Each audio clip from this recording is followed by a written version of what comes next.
మరొకసారి ఉదయకాల సమయంలో మన ప్రియ ప్రభు అయిన యేసుక్రీస్తు నామములో మీ అందరికీ నా యొక్క నిండు వందనాలు.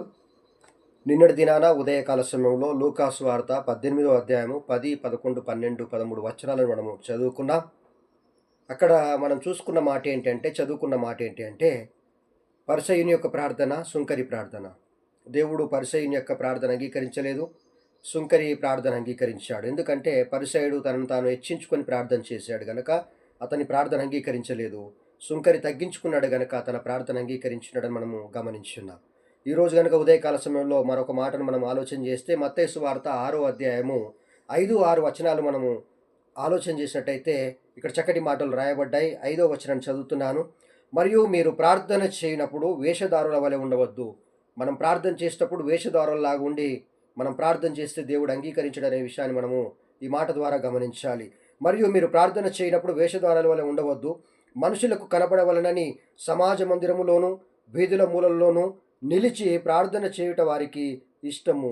వారు తమ ఫలము పొంది ఉన్నారని నిశ్చయంగా మీతో చెప్పుచున్నాను. చూడండి, ఇక్కడ మనము ఎలా ఉండకూడదంటే మనుషులకు కనబడవలనని సమాజ మందిరంలోను వీధుల్లోనూ నిలిచి మనం ప్రార్థన చేస్తే దేవుడు ఆ ప్రార్థన అంగీకరించడనే విషయాన్ని మనము గమనించాలి. ఈ రోజుల్లో కూడా చాలామంది సమాజం గుర్తించాలి అని మందిరాల్లోనూ వీధుల్లోనూ వారు ప్రార్థన చేసేవారిగా ఉంటారు.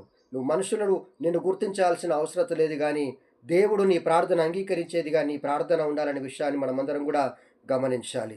మనుషులు గుర్తిస్తే నీ ప్రార్థన వ్యర్థమైపోతుందనే విషయాన్ని మనమందరము గమనించాలి. అందుకని ఇక్కడ మనుషులకు కనబడవలని సమాజ మందిరంలోనూ వీధుల మూలల్లోనూ నిలిచి ప్రార్థన చేయుట వారికి ఇష్టము.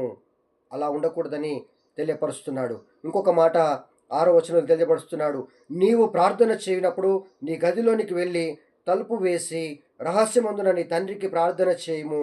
అప్పుడు రహస్యమందు చూసు నీ తండ్రి నీకు ప్రతిఫలం ఇచ్చును. ప్రార్థన ఎలా చేయాలంట? మనము గదిలోనికి వెళ్ళి రహస్యంగా దేవునికి మనం ప్రార్థన చేస్తే దేవుడు మనకు ప్రతిఫలం ఇస్తాడు. ఈరోజు మనము చేసే ప్రార్థన ఎలా ఉంది? మనుషులు గుర్తించాలని మనం ప్రార్థన చేస్తే ఆ ప్రార్థన వ్యర్థమైపోతుందనే విషయాన్ని మనం గమనించాలి. మనం ఎంతసేపు ప్రార్థన చేస్తున్నాం అన్నది కాదు, కానీ ఎలా ఉండి చేస్తున్నాం, ఎలా దేవునికి మనం ప్రార్థన చేస్తున్నాం, మనం చేసే ప్రార్థన దేవుడు అంగీకరిస్తాడా లేదా అని మనం పరిశీలన చేసుకొని దేవునికి మనం ప్రార్థించే వారిగా ఉండాలి. ఈరోజు వేషధారుల్లాగా ఉండి మనం ప్రార్థన చేస్తే దేవుడు మన ప్రార్థన అంగీకరించడు. నిన్నటి దినాలనేమో మనం ఆలోచన చేసిన మాటలో హెచ్చింపు ప్రార్థన దేవుడు అంగీకరించలేదు. ఇక్కడ వేషధారుల్లాగా ఉండి ప్రార్థన చేస్తే దేవుడు అంగీకరించడనే విషయాన్ని మనం గమనిస్తున్నాం కనుక ఈ రోజుతో ఈ వాక్య భాగాన్ని మనం ముగించుకుందాం. మరొకసారి మీ అందరికీ ప్రియ ప్రభు అయిన యేసుక్రీస్తు నామములో వందనాలు.